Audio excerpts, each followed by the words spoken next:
How's everyone doing? Good, Not no too complaint. bad. All right. Yeah, so semester's begun. I know some of you are offering OPIS this semester. So did it get off to a smooth start, or do you have any? This is opportunity to ask questions and etc. I can try to answer anything.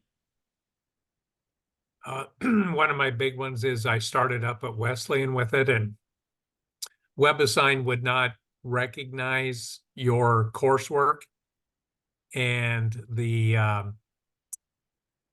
it kept asking the students for payment, but supposedly they're getting it fixed now. It's only taken 3 weeks to do that. Right. So Wesleyan as a school either has Cengage Unlimited or they're paying for it. Is that the idea?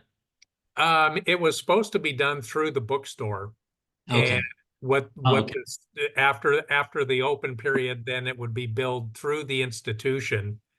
And for some reason, Wesleyan, I don't know if it's Cengage that's having the problem or Wesleyan, but when I went through the community college, it went through just fine. So, but supposedly they're on it and they're getting it fixed. They now recognize what the problem is, they say. Okay. So it only took them 3 weeks. Yeah. Often the first time through at a new school, yeah, you may have some hiccups like this, but hopefully it's smooth sailing in future offerings. Yeah. So there was about a week there where the students couldn't have access to WebAssign. So Right, because after the 2 week grace yeah. period, it disappeared and they didn't have access. Yeah. Okay. Unfortunate, but glad that it's sorted out now. Some of you were still trying to get WebAssign usernames.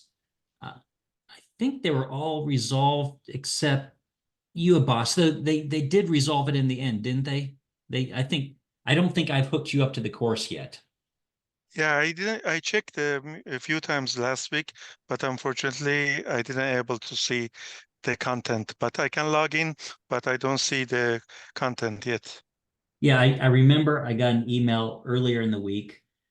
And your username was your email underscore like GH5Q7J or something like that. Something I never would have been able to guess. I've never seen anything like that. So, It was a very strange. Yeah, I just confused a little bit to see what we can do. Yeah. So, after this meeting, making a note to go in and add you. Okay. Thank you. Sure. Anyone else? Is everyone else attached? Any other questions? Seems to be working okay for me. No. Okay, good. Yeah, I'm probably not in that because I've missed the last 2 weeks. I need to go back and watch the videos and get caught up on where I'm supposed to be. And then I'll check with you on that, Dan. Okay. Cool. Yeah, I think I've got 3 or 4 different WebAssign accounts for each Okay. school where I use WebAssign. So we'll have to pick Sure. one. All right. Let's see. I'm going to share the screen.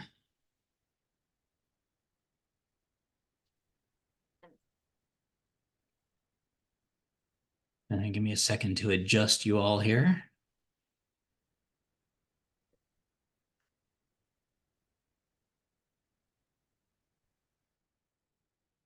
I have a mouse that works like oh, what happened? A mouse that works every other click. No, it's this one. Okay. No, and lost my other window. 1 second. Okay. So Dan, yeah. before we get, I did have one question. So our institution at the community college switched us over to Windows 11. And when you're in Stellarium and you do F11, which is supposed to kick you out of the full screen mode, it doesn't do that. So how do you get out? Do you know? Did you figure Well, I figured that if I push F8, it gives me my taskbar. Okay, let's try And this. so I can kind of toggle between things on the bottom, but it's not overly efficient because I'm still not out of the full screen mode. but I'm running Windows 11. That is strange. On And a the, lot of my other students that had Windows 11, it was doing the same thing for them. So, and we just started Windows 11 like last week. okay, yeah, I'm still using 10, even though my computer keeps trying to get me to upgrade. So yeah, and we're gonna play with Stellarium a little bit today. And Okay. when you open it, yeah, it opens in this full screen mode. And the first thing I'd tell you all is function 11 is how you get out, because otherwise, what do you do? And apparently it doesn't work. Function 11 doesn't work in Windows 11. It not the way it's supposed to. So F8 does not get you out of that mode, but it kicks up the taskbar. But Function F8? Just F8. Huh, I that don't. was just something I noticed this week. Okay. Yeah, we'll try to figure it out. I know you can add hotkeys. Okay. My internet connection's unstable, so I apologize if it's a little weak here. I know there's a way to add hotkeys in Stellarium.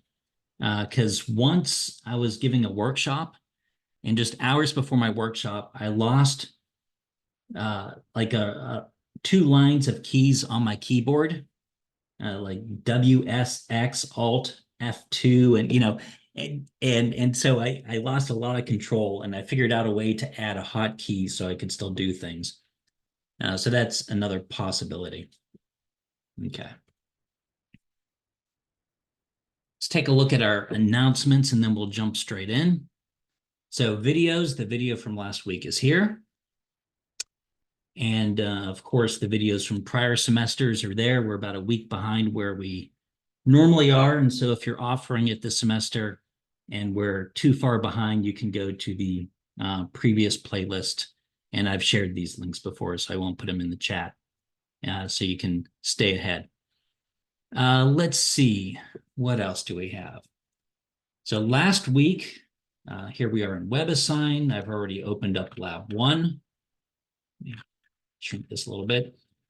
So last week, so Lab 1 is a 2-week experience. It's not, as I said last week, it's not very deep scientifically. The goal here is to shoot a bunch of objects, have fun acquiring objects, and use this as an inexpensive opportunity. Inexpensive in the sense that they're mostly solar system objects, bright objects, so we could use short exposure times. So without burning too much telescope time, they learn how to place observations and then how to process the images when they come back. So week 1 is all about placing the observations. We've talked about, the instructions at the top.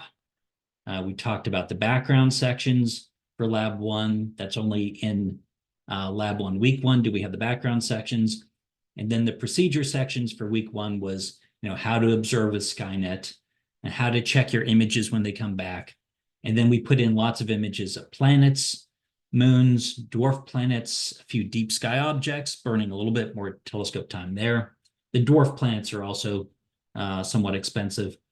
And a quick image of part of Earth's moon. There's also a Beyond the Labs part where they can put together a color image. We'll come back to that. Basically, the way we do that part is it's optional. And so, they can complete Lab 1, turn in Lab 1, and we can complete this at some later date as necessary. But here in week 1, they've acquired their images, including those deep sky objects. In week 2, they're going to process them and look at those images, and then they'll pick one that they particularly liked. And maybe the following week, they'll go back and put in red, green, blue images of that. And then once everyone has those back, we'll take a little time out of a future lab and learn how to process those. Anyway, that was what we covered last time. So this time, your images should have come back. We, as I think I mentioned, we have a lot of telescopes down at the moment, just bad luck. In fact, we lost our primary telescope in Australia a few days ago. We're having someone drive the 100 kilometers to get out to it and take a look. Though another of our telescopes came back at Tololo, prompt 6, that we lost prompt 5.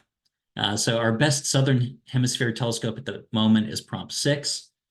Prompt 2 will come back online as soon as a camera gets there. It's in transit through Tucson. And we're working on swapping motor components on Prompt 5. Just bear with us. But Prompt 6 is a great telescope, great sight. So it's a good go-to instrument.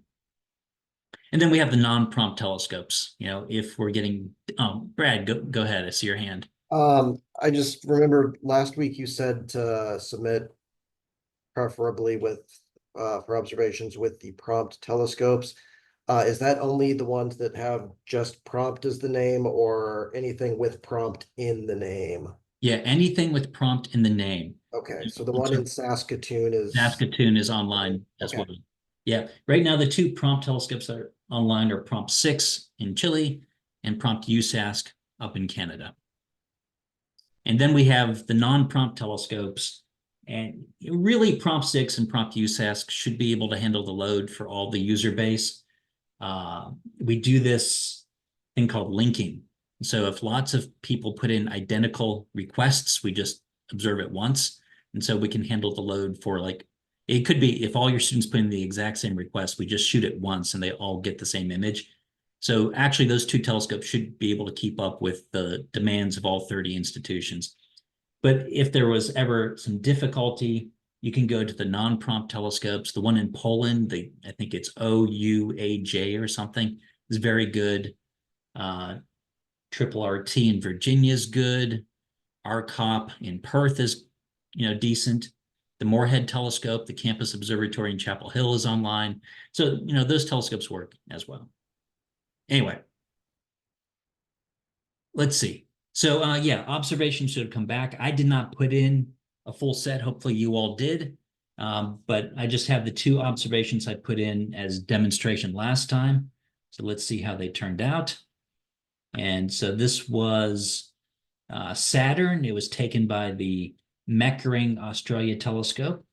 And we'll look at these in Afterglow shortly, but Skynet, we can get a quick little preview that looks decent. If it's taken in Chile, it's even better quality. And then the other one I put in as a demo was the moon. Come on, Skynet. It's been slow for whatever reason to get back to the optical observing page. And I was just here messing with it. Here we go. And there's my moon observation we put in last time. We used the low throughput filter, which could be any filter that doesn't let in a lot of light. It opted for O3, which is a narrowband filter, and got a decent image there. And I think this was also Meckering, yeah, in Australia. So the images do come back. And it can take its time. We'll go back to the lab here. And now that we have our images back, can proceed into week 2. Now, back up here at the top, we have the introductory material. We talked about these overview videos last time, and all of them, the introduction, the instructions, which are this stuff here at the top, the background section, week 1, and procedure week 1, all that's week 1 stuff. So the first 4 pertain to week 1, but there is a separate procedure video for week 2. If you're doing a pre-lab talk, you can watch this to get an idea of what you may cover during the pre-lab talk. And then again, after your pre-lab talk, and before the students get to work, I always encourage you to put in any observations that the students may need in future weeks. And in this case, it's lab 3. So lab 2 is the seasons lab. Most of you will be doing the Stellarium version, although I prefer the Globe and Lights version. You have to build the setups, and just a couple institutions have done that.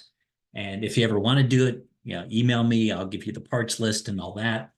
The Globe and Lights version is a 2-week experience, but the Stellarium version is a 1-week experience. And for lab 3, what they're doing for lab 3, part of lab 3 is Kepler's third. They monitor one of the gas giants, one of the 4, whichever, of the set that are currently observable. And they take an image, once a day. Or if you want, you could do twice a day. We can hop Australia, Chile, But essentially it's once a day over the period of 2 weeks. And so if you're doing the Stellarium version of Lab 2, you're going to want to put those observations in this week. And I'm not going to go over observations in advance. When we get to Lab 3, I'll go over the Lab 3 observations. Basically, it's the same as putting in a picture, an image request of the moons of a gas giant like you did in Lab 1, but you set it up to repeat. And that's explained in the observing document that's linked at the top of every lab. It tells you where to go into Lab 3 to get the instructions. It links you directly to the video. If I come back here to the Skynet page, Skynet University, come down here to, here's the Lab 3 playlist. You know, how to monitor an object with Skynet. This tells you how to put in the observation. And again, we'll talk more about this when we do Lab 3, but if you have to, you know, if you're doing it now and you want your students to put it in time, just take a peek there. But otherwise, you know, here's our procedure video, and then we have a whole bunch of how-to videos. I come back here and Installations. How many of you took this course? that off. Come here, Opus Lab 1 Week 2. Here's its playlist. There's the procedure video, also linked at the top of the lab, and all these how-to videos. These are embedded in the lab where the students need them. I'll just kind of run through what they cover because this is a preview of what we're going to do today. How to open an image in Afterglow, how to view it, how to adjust the brightness and contrast. These astronomical images are often 16-bit. The human eye can't see all that information. So you can change the brightness and contrast to see the bright details, losing the faint end of the image, or see the faint details, saturating the bright end. So we learn how to do that, how to zoom in, frame your images, save them. In this video, they learned how to get basic image information, like when the image was taken. That's going to be important for a number of the activities. Like we're going to do some moon identification, but you need to know when you took your image so you can put that same time into Stellarium. So that's pretty straightforward, short video. How to measure angles in your image. This is a fundamental skill that we'll use throughout the labs. Here they'll start by measuring angular diameters of the planets, and they'll check that against the number from Stellarium, learn how to compute percent errors and discuss sources of error, primarily centered around atmospheric blurring. Here's a video on how to simulate the planets and find their angular diameters in Stellarium. On the subject of moon identification, once you line things up, how do you line things up? How do you identify, oh, this dot in my image is Titan and this one is Enceladus? And then how to mark them, label them, and again, save them so you can upload them into WebAssign. And we talk about how to identify dwarf planets as well, because these things, they're far away. They look just like a star. So you take a picture, it has 1,000 stars. Which point of light is Pluto? So we talk about how to do that. So those are the basic skills that we're going to learn here in Lab 1 Week 2. And here's a video on how to make that color image that we'll come to at some later date in our training sessions. Okay.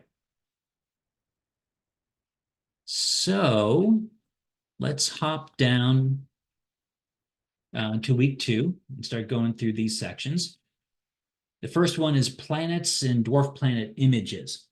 So here's the link to Afterglow and to the first tutorial.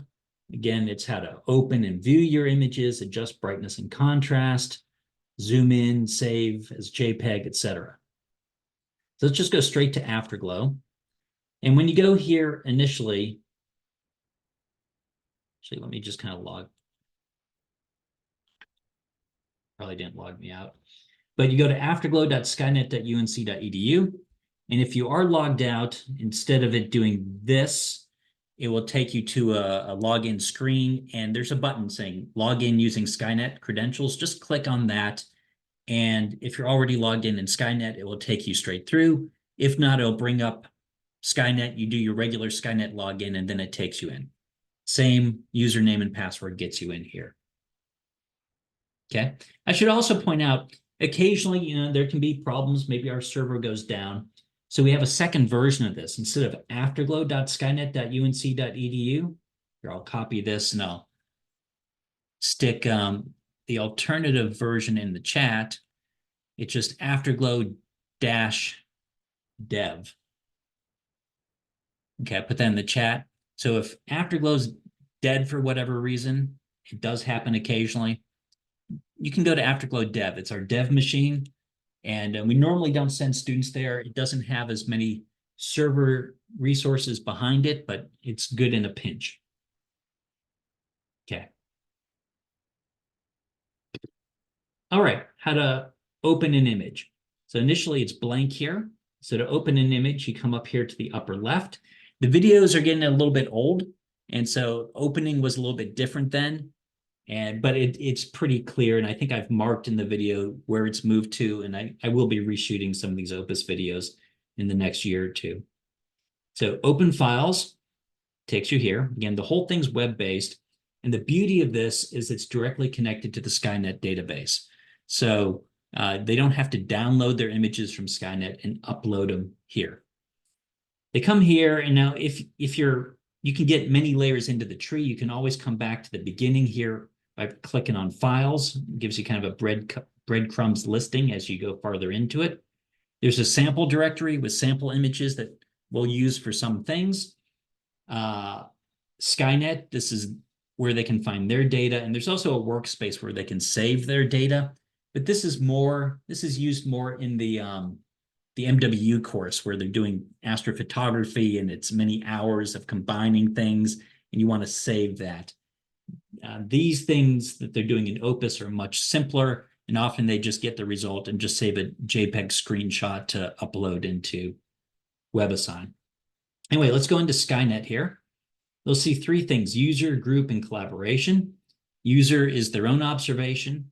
Group, I wouldn't tell them this stuff yet, but group will take them. Currently, we have the settings such that they can go into group. They'll see all their classmates, and they can go into their directories and get their data as well.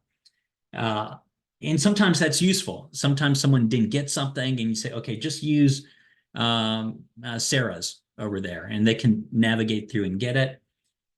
In Skynet 2, we're going to have settings where the instructor has more control, where he can enable and disable that kind of access. The collaboration level, it's everyone, every institution using this curriculum. So if for whatever reason you're having a hard time getting data, you can poke around and get it from others. Let's go into users here, user observations. Oh, good, loaded quickly. Sometimes mine takes a while to load because I have a lot of observations over the years, but normally loads quickly. They'll only have a few observations so far, so they probably don't need to do any sorting. I'm going to sort by last modified and then click it again to time reverse it. So my most recent observations are at the top. So here's that moon observation that we were just looking at. Here's the Saturn observation we were just looking at. There's also a search capability here. Maybe I'll load up something different. Let's do Messier 16, the Eagle Nebula. So you click on that, and you'll have folder, 3 folders: reduced images, raw images, and master calibration images. So as soon as the images come off the telescope, the raw images are available. They have all the defects like dust on the camera lens, and they haven't been flat field corrected or dark bias corrected. But they're often still useful, particularly with planets. Normally, the reduced images come pretty quickly. Skynet's always building new master biases, master darks, master flats, and it automatically applies them. Now, I have a full-time programmer who monitors this, but he had to take some personal leave. His wife got sick like 2 months ago, and we forgot to monitor it ourselves. And he's just come back, and the semester started, and we realized there are like no masters across the system anywhere. And so he reactivated that script, and I think it may be done now, but it does take a while to go back through 2 months and generate these. It was just using the old ones, but we have a timeout. Once they're 2 months old, it won't use them anymore. So suddenly we woke up one day and we weren't getting automatically reduced images and realized what was wrong. So we're trying to recover there. So if you don't see the reduced images folder, that's probably what's going on. We may be still catching up on our masters. because the old ones are pretty outdated now. And the masters live down here. But really, the students will want to go into reduced unless it's not there. And it, in the future, it will always be there. It's just a little glitch right now. So at this level, we don't teach them dark bias correction, flat field correction. We just do it for them automatically. And let me just open one of these here. Maybe I'll open the H alpha one. So you can click on it. You can click on multiple. And it loads up. And it loads up one quadrant at a time. And the bigger the image, the more quadrants or sections to load. And it is transferring over the FITS file. So once it's there, the whole FITS file is now in the browser. And so this allows you to do more things in the browser, though really heavy things like if you're going to batch photometer 100 stars across 100 images, that's all done server side.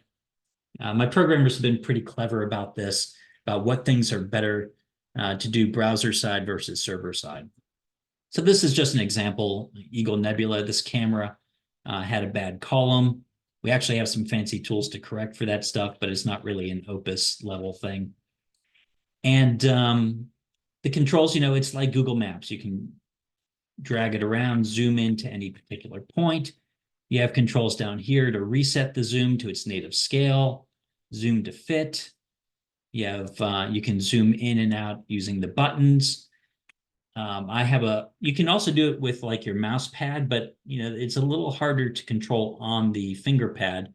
I really like using a scroll wheel mouse, and we actually have just bought a box of them for the lab students, and any of them are welcome to take a USB mouse and plug it into their machine. And it gives a little bit finer control. So that's a tip that may be worth investing in, a dozen mice or something. Okay. And then you have two save features. One on the left, the camera, it saves whatever you have zoomed in on in the viewer port as a JPEG. So there it is. And JPEGs have something extra called EXIF, extra data. And in the EXIF, we embed whose observation that was in the front, taken from the FITS header, and who's logged into Afterglow right now. And they don't know this, but it's embedded there. And then when they upload it into WebAssign, if you load an EXIF viewer, I have one here. Let me find something with a picture. Here's a picture. And then it's like one click and you can see all the hidden. This picture doesn't have anything written in the EXIF, but when you're grading WebAssign, right click and there you go. You can see who actually took the image and who actually processed it in Afterglow and when it was taken. So it's like a one-click cheating check. So that's embedded here. This also does JPEG, but that will export the full image, every pixel. That's if you're doing astrophotography, you want that. But often in OPIS, you're zooming into regions of interest, and so you only want that. Anyway, I'm just kind of showing you controls. We also have controls over here. You can select individual images, can select all, deselect some, whatever you want. Oops, I clicked on the image. It's loading in a lunar image right now. And then you can save whatever you've selected, close whatever you selected, refresh the list. Some advanced things like downloading the FITS files or grouping them together into a multi-level FITS image. Again, that's for color combination. So you have those controls, and you also have some of them here, save and delete with each one individually. Okay, so that's how you open basic manipulation there. Another key thing, when students first come into Afterglow, it will be at 100%. Your browser settings will look kind of like this. And even worse, because I have an extra wide monitor here. And so your image area could be quite small. So on Macs, it's Command minus Command plus. On PCs, it's Control minus Control plus. But you probably want to set I just did Control minus 2 times. It shrinks down these wings. You can also hide the wings to get more viewer area. But I normally run at 80%, but it's up to the user. And also if they're low vision, they will need to zoom in and just deal with the smaller windows. Okay, what else here? Showing you this, that. Okay, the tab structure. As you click on here, I've already opened a handful of them. And as I click on them, it just swaps them out here. And you can see the name in the tabs in italics. If I double click, it goes from italics to just regular font. That means it's locked. So now if I click on another, it opens a new tab. Again, I can swap that out, but if I double click, it gets locked and then open something else that's a new tab. So we have this tab structure, and then you can have multiple things open, and you can also split your images. By right-clicking, I can split left, right. Here, I'll split this one right. So I have two of these. I can close one of the wings to make more space, or I can have the wing open and grab the end of it and adjust it like this for making space. You have lots of options. Or maybe I want to split down. So, I can keep breaking this up into smaller and smaller windows. You can get out of them like that. Okay, so that's basic functions here. Now, brightness and contrast. And here in Lab 1, that's kind of one of the first things they're going to do. They're going to open each of their planet images and series and adjust the brightness and contrast to bring out as much detail as possible. So let's start with Jupiter. I have an image of Jupiter here that I preloaded. And this is how it comes back. This is the default setting. Jupiter is washed out, but you can see the 4 Galilean moons here. But all the information on Jupiter is there. Again, it's 16-bit. We have coarse brightness and contrast settings, and then finer ones.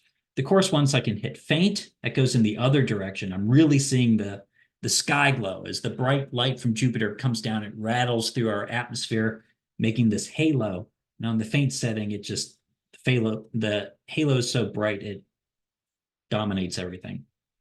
There's default, and here's bright. The bright is really good for getting the planet. Then I can zoom in, and the quality will be lower at other sites, but Tololo, this is very typical.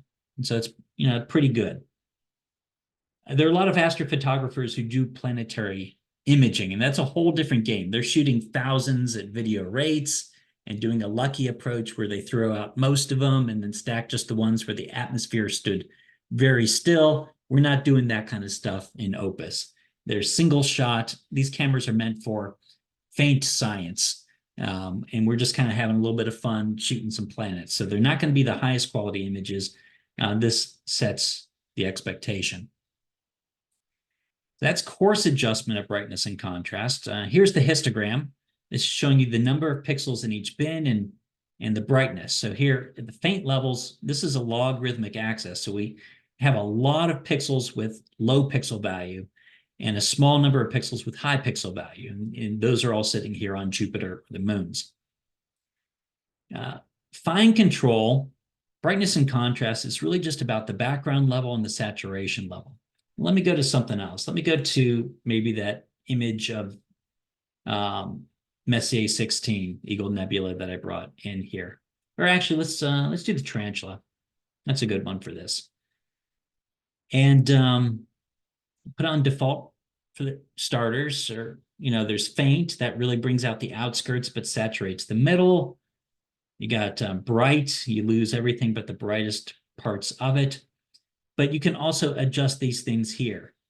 Instead of 99, I can go to 99.9 or 0.99. That's moving towards the bright, or I can go down. There's 90, maybe 95. And I can focus on the faint parts of the nebula. There's also a scroll wheel here, so you can adjust it that way as well.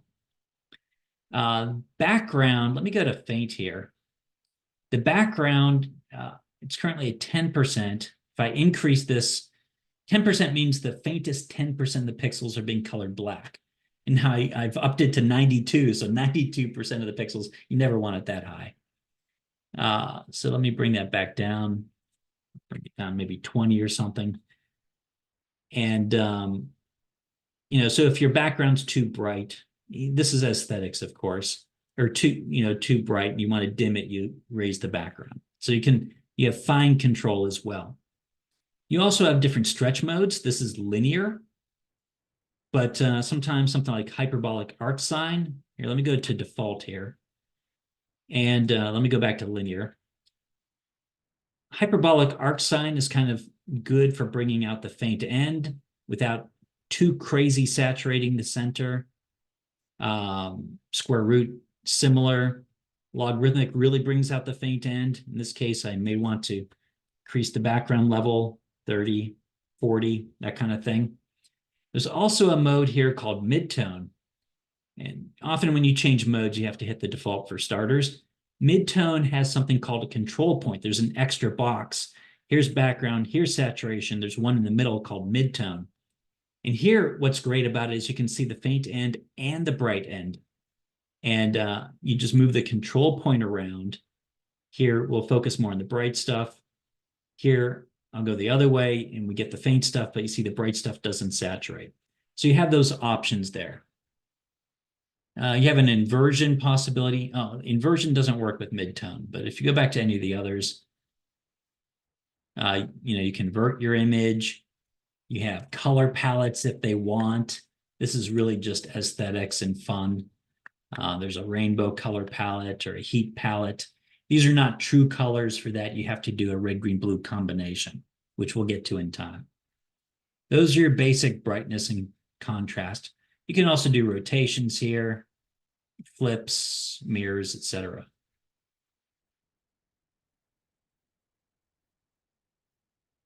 Okay. Now, let's see. Let's go back to that Jupiter image. No, I've already done that. Yeah. Checking my notes here. Now let's do Saturn. So here's Saturn, mostly just sky glow. But if I increase the saturation level, I can cut down. Well, actually, if I go to bright target, you can see there's Saturn right there. That's the kind of quality you can expect. I'll go back here.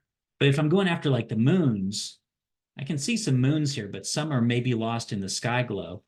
So I can increase the saturation level, seeing if I can pull out any extra moons. If I go too far, I lose the moons as well. So it's a balancing act, trying to dim the sky glow and to see the moons. So the students will make a picture where the settings have been set to see the planet and a picture where the settings have been set to see the moons. And again, they'll want to, when they submit their images, you don't want them submitting this. They lose points for that. You really want them to zoom in, frame it, and then turn that in. Okay. Let's go back to the lab. So here in the first part, they learn all this stuff in the tutorial. We remind them the key things like zoom all the way in until it fills the viewer, adjust the brightness and contrast to bring out detail. This one's not for the moon, so don't worry about the moons. Focus on the planet. We have this image, which I think we may have talked about previously to help them set expectations. This was taken in orbit around Mars. This is taken from Earth orbit far away through the atmosphere. And this is Mars at closest approach. So it matches up actually. Ice cap, dark area, bright zone, bright zone. But most of the time, Mars is not a closest approach, and they're not going to resolve anything with Mars. Here's what they can see. Here are some examples. Now, this is in answer key mode. They don't see the answer keys until after the due date and time. Venus is usually too close to the sun, but if you play games, you can sometimes bring it out, and you can see its phase. Here's Mars' best case scenario. Ceres, so small, it's just going to be a blur, an atmospheric blur. Our atmosphere blurring it, no detail. Jupiter is large, Saturn is large. Uranus and Neptune, no detail. They'll be blurred, but they'll be bigger than the moons and the stars in the image. They're blurred, but they're bigger anyway. Here they input their Skynet observation numbers. This is something we added recently, so if you want to check out their observation, go to any of your observations. Just replace this observation number here, and it will take you to their observation if you need to check it out. And then they describe any details they see just for the objects they could actually image. Again, only half are typically available. And here's an answer key. Okay, that's the introductory exercise. Next, we're going to focus on how to measure sizes. So this is planet and dwarf planet angular diameters. Again, there's a link to a tutorial. This one's on how to get image info, like when you took the image. And this is on how to make the actual measurement. And something like Venus, you're going to want an image from tip to tip, not the short way across, but the long way across. So that's just a reminder there. Saturn, we measure across the rings. So there's a table here. They mark whether it was actually observable, and if it was, what telescope did they use? When did they take it? Date and time, and their measured size. And they sign their name here. It looks like an honor code pledge, but you'll see when we do grading, since we don't know which objects are observable at any given time, it auto grades everything in the table, but then you have to sum it up. Because some people will put numbers in for the things that were not observable, trying to get extra points. So you go in and kind of count up the relevant check marks, and this is where you put your score. They just see it as an honor code pledge, but really it's a place for you to give a score and feedback. And then we have an answer key that they see after the due date. So how to get these times, dates, and sizes. Going back to Afterglow, let's start with Jupiter, actually. So to get the date, you go to the second tab, Image Info.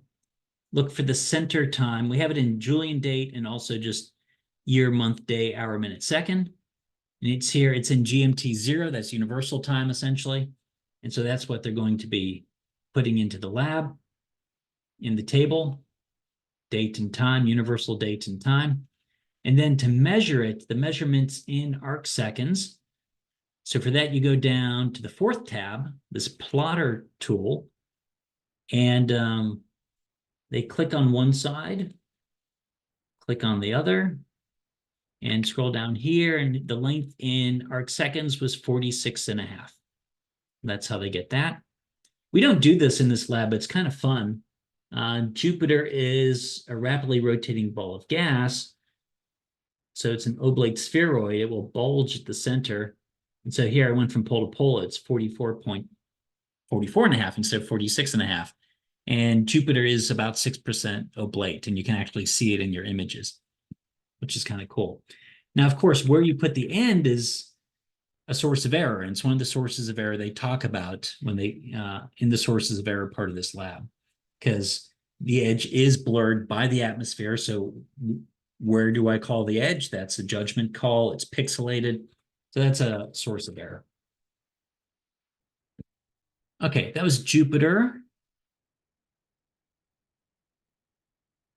Let's do Saturn.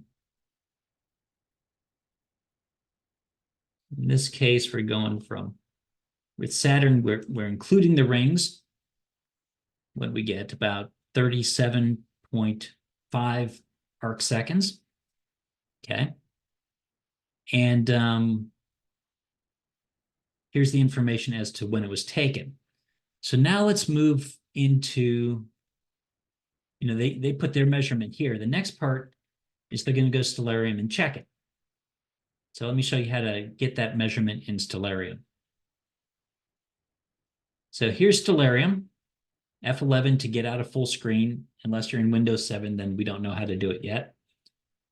And we have these two expandable tabs here. You can lock them in by pressing these buttons if you want.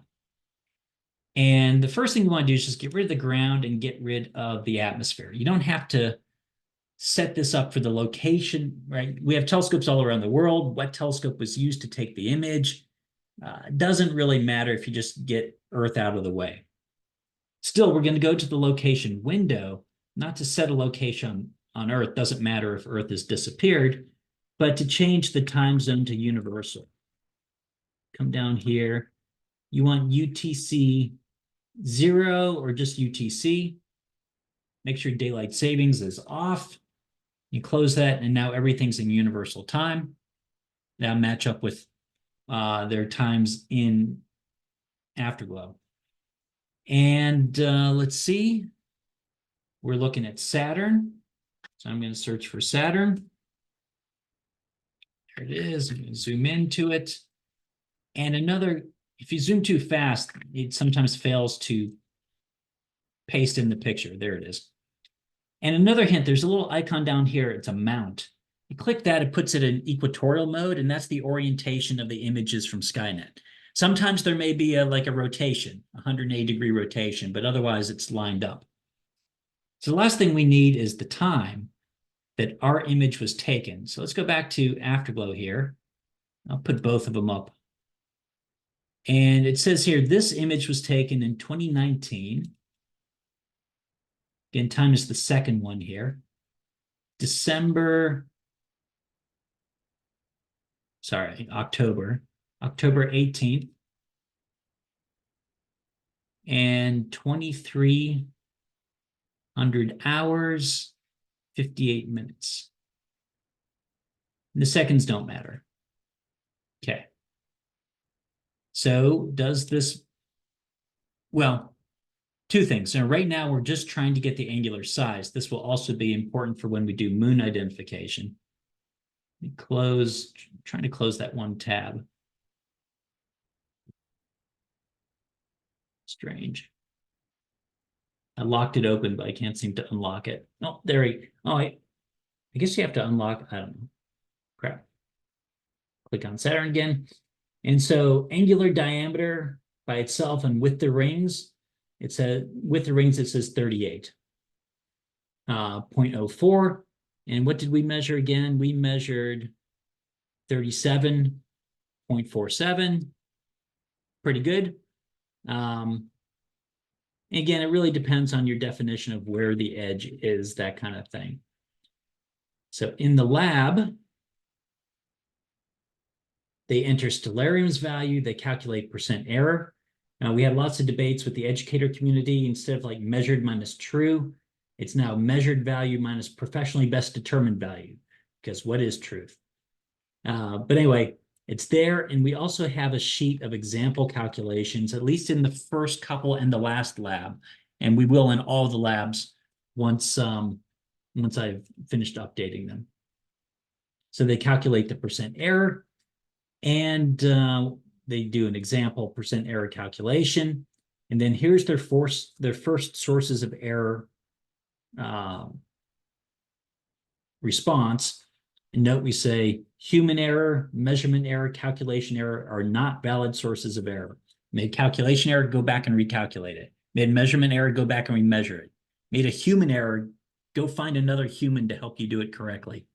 Sources of error, things that are out of the control, like limitations of the measuring devices. Like in this case, the edges are pixelated and atmospherically blurred, so that can affect the measurement. The kind of point here is atmospheric blurring. What they'll find is with the big things like Jupiter, Saturn, like 40 arc minutes across, atmospheric blurring is like 1 or 2 arc minutes. And so you get a small percent error for the big objects. But for small things like Ceres is 0.6 arc seconds across.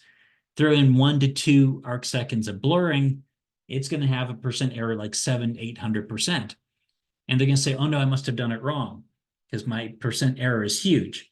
But really, it's because the atmosphere and it's a small object. So this particular sources of error discussion, and we give them a little bit of hint, though you may want to give them some setup there. The fact that they see huge sources of error with their smallest objects is because of the atmospheric blurring. Okay, I'm going to keep plugging along. We've got 11 minutes, but I think we can make it. But if you do have questions at any point, interrupt. Moon identification.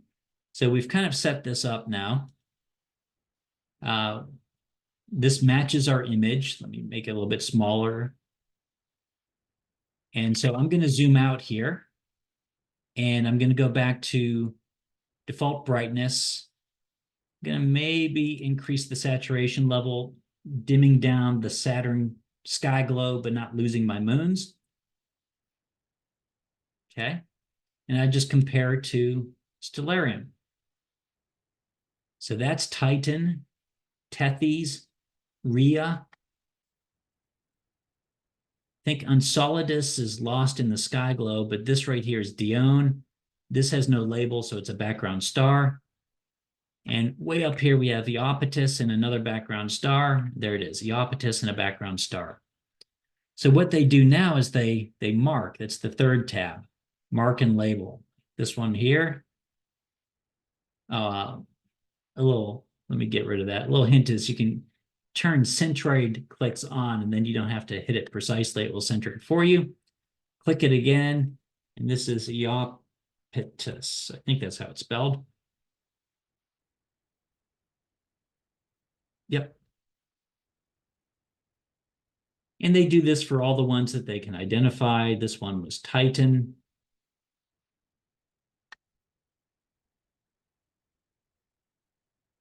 And there are controls here where they can change the sizes of the, sizes of the markers and the labels. If it's a crowded field, they can move the label around, that kind of thing. But once they have it all squared away, they frame it up nice and zoomed in. Again, you don't want them turning that in. You won't even be able to read the labels. And they save it, and then they can upload that to WebAssign with the EXIF data imprinted. So they're learning how to do moon identification here. This will be important in Lab 3 when they do Kepler's third. They're watching a moon go around. They have to be able to identify it. Now, sometimes it's a little tricky. The easiest one is actually Neptune, because it only has one visible moon. It's always right next to it. But sometimes students get confused and they say, that's Neptune and that's Triton. But no, Triton's the one that's really close to it. The farther away the planet, the closer in the moons will be. The most challenging one is Uranus. I show that one here because the moons are kind of close and a lot get lost in the sky globe. Like Miranda and Ariel, they're lost in the sky globe. But here we have Umbriel and Oberon and Titania. And sometimes they have a hard time getting the scale right. They need to zoom in and out in Stellarium enough to match things up and not get confused and just pick far away stars thinking that they're moons. Okay, so that's the moon identification part. We'll give them one example here.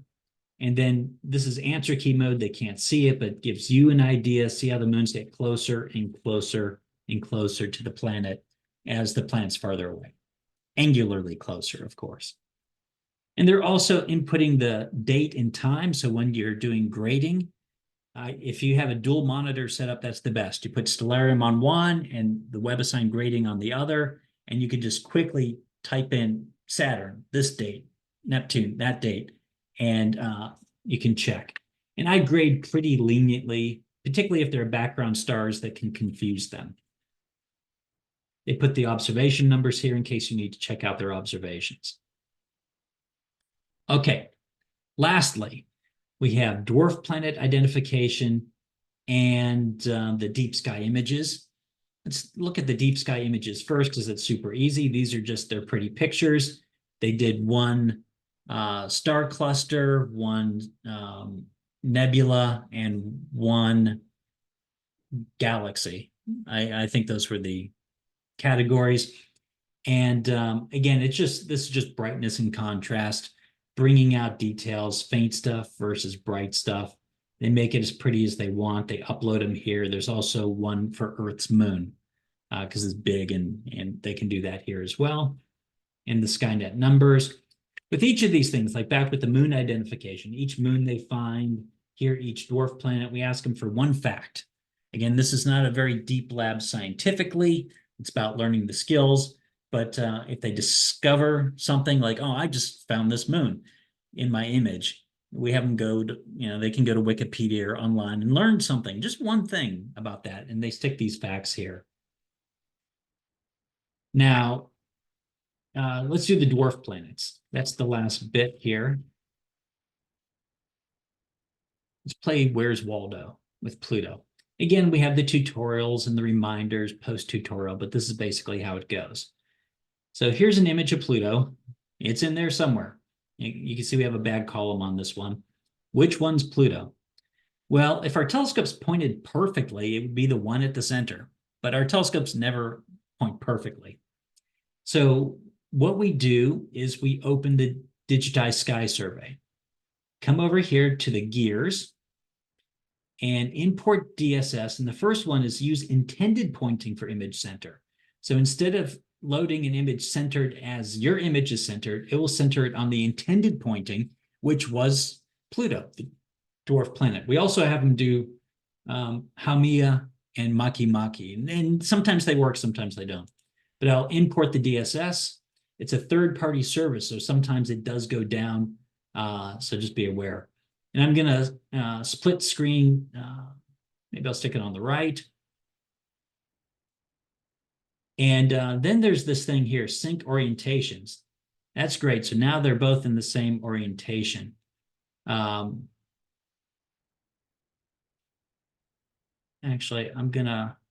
doesn't really matter, but I'm gonna click on this one and sync the DSS to my image, just because I'm used to looking at it that way. I've done this example before. So where's Pluto? Pluto will be at the center of the DSS image, except it won't be there. The DSS image was taken decades ago. Pluto was in a different part of the sky, but it's centered on Pluto's current coordinates. So what we can do here is I'm going to zoom to fit on the DSS, and I'm going to zoom in using the buttons, which keeps the center at the center. Then somewhere in the central region, there should be an extra source in our image, and that's Pluto. And so let's turn on the marker tool here. I should probably have split up, down.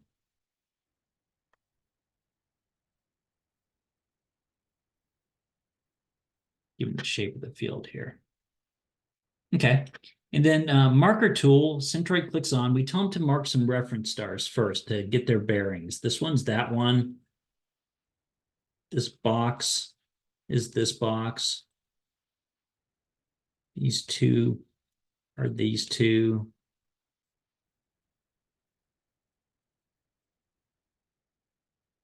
You get the idea. So they do a handful of these so they know what's what. And then you say, is there something here near the center of the DSS that's in our image but not in the DSS? And yes, indeed there is, right there. And so that one is Pluto.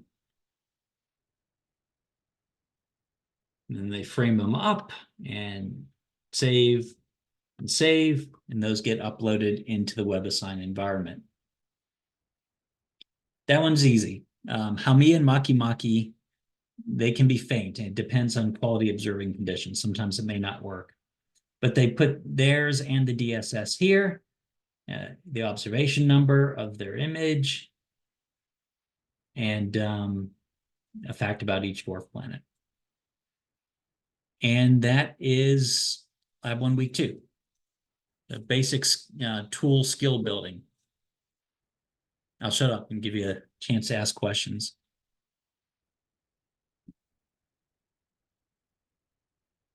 All good?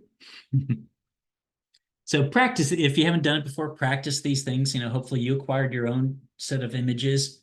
If not, you now know how to go get theirs. Just go in Afterglow, Skynet group observations, go into any students, and you can grab theirs and play with it. And try these activities for yourself before teaching it for the first time. And all these skills will be used in later labs to do more sciencey things.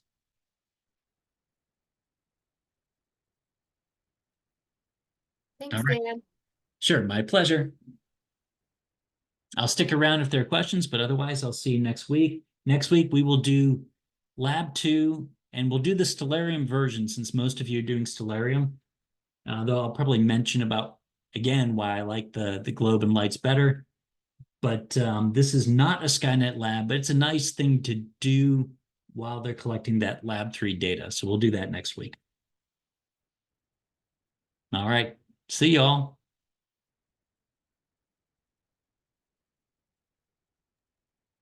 Thanks, Dan. My pleasure.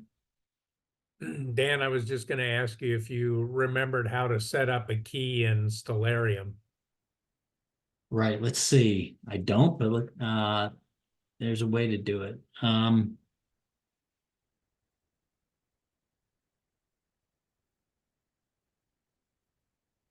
configuration window.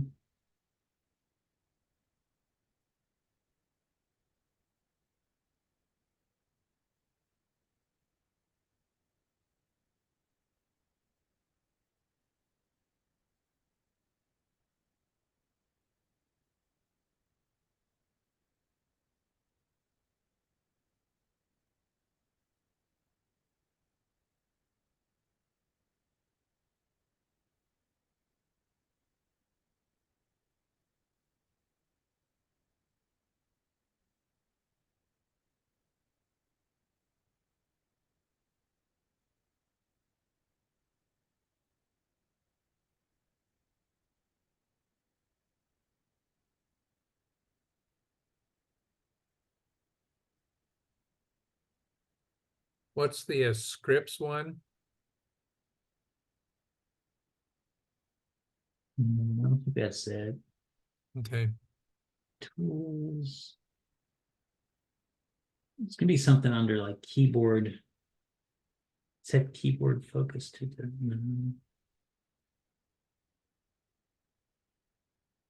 No, right here under question mark. Let's see, we have keys.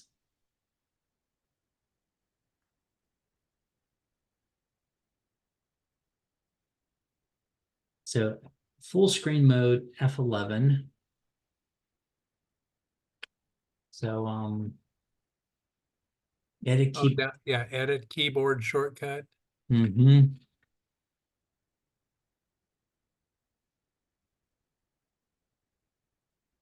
The defaults, primary. Let's see, what was it?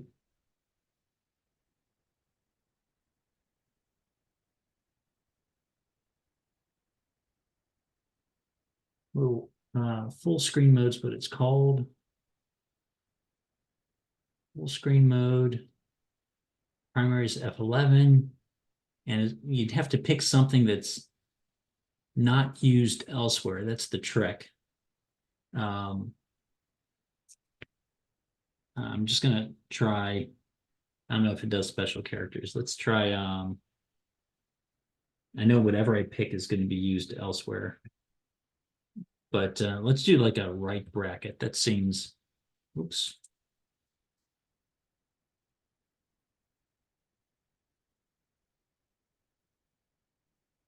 Something like. Oh, okay, good. At least it tells you if it's been used before. The @ sign that hasn't been used. Let's try that. Okay, and apply. Okay, so I'm gonna do F11 now to get out. I'm gonna do the @ key. That seemed to work. Okay. Does it work for you? Well, I don't know if you're trying it at the same time. I was kind of watching you, so I'm just bringing. Oh, and I noticed too that I think on my computer, I need to update to the newest one. Oh, the new Stellarium? Yeah. That could be the issue why it didn't work, because now that you're Windows 11, you may have to have the Windows 11 version of Stellarium, in which case F11 may work fine. Yeah, I think we're up to 24. Yeah, I'm not sure the version numbers on Yeah. on the Stellarium product, but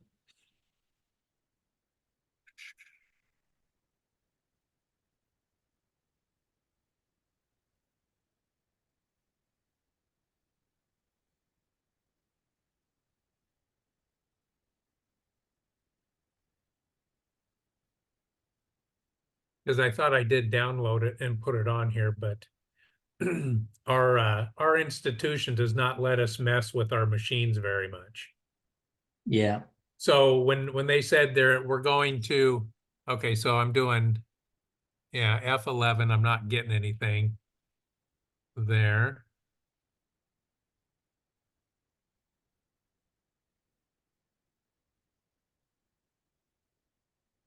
All right. So that was under the help window. Yeah, let me bring it back up. Edit keyboard shortcuts. Yep. Then scroll down and find the full screen F11 option, click on it in the list. Yeah, And then at the bottom, it says primary F11, alternative, and it's anything that hasn't been used. yeah, If you pick something that has been used, it lets you know, which is nice. So yeah. I did the shift 2, which is the @ symbol, and it had not been used. Oh, okay. So it did allow me to kick out once I defined it. Okay, So great. it seems like the F11, there's something it doesn't like about that. Yeah, those function keys, different operating systems use them in different ways, and it may be overruling or overriding what still learns to use them for. And I think I had downloaded, it could be that on my taskbar, it still links to the 23.4 version or something Mhm. instead of the 24. So I'll go back in and check that. But yeah, now that I know that I can redefine the key, that's going to help a lot. Great. Because when I hit F11, it does pull up my toolbar, but anything that normally comes up at the beginning when I start up the computer, all those windows pop up, and I have to close them all down individually every time I want to switch back and forth. I So hate that. I know there's some way you can turn that stuff off, but I have so many things that I have to, yeah. I hate it. All right, that helps a lot. Thank you very much. Sure, my pleasure. Talk to you later. Next week. Yep.